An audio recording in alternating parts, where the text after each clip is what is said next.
Welcome viewer, I am Murugan S. This video tutorial describes DISM stuck at 62.3% fix how to repair Windows 11, 10.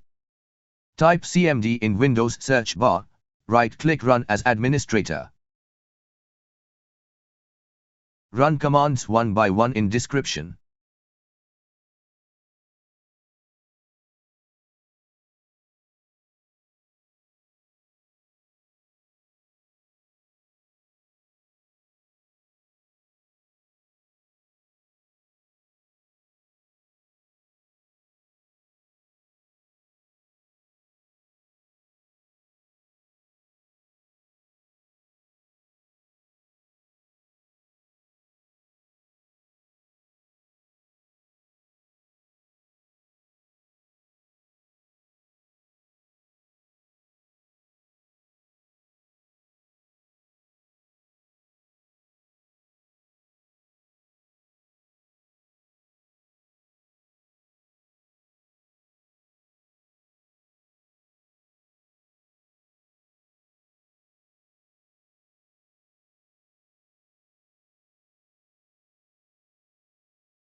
I hope this video tutorial helps to you.